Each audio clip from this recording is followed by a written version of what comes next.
कुलाबा आणि दक्षिण मुंबईतील आपल्या सर्व प्रेक्षकांसाठी कर्ज वसुली संदर्भात एक अत्यंत महत्त्वाची आणि ताजी अपडेट समोर आली आहे. बँका आणि रिकव्हरी एजंट्सच्या मनमानीला लगाम घालण्यासाठी भारतीय रिझर्व्ह बँकने एक नवीन आणि कडक नियमावली जाहीर केली आहे.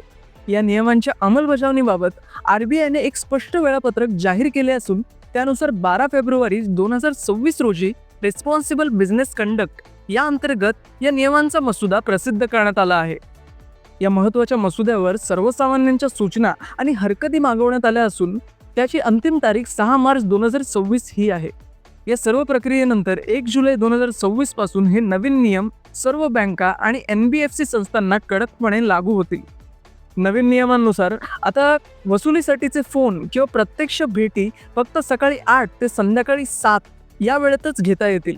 तसेच कोणत्याही एजंटला त्याचे पूर्ण नाव, बँकेचे अधिकारपत्र आणि ओळखपत्र दाखवणे आता अनिवार्य करण्यात आले आहे. RBIने या नियमावलीत ग्राहकांच्या सन्मानाला सर्वोच्च प्राधान्य दिले असून अपमानास्पद भाषा वापरणे, सोशल मीडियावर बदनामी करणे किंवा नातेवाईकांना त्रास देणे यावर पूर्णपणे बंदी घातली आहे.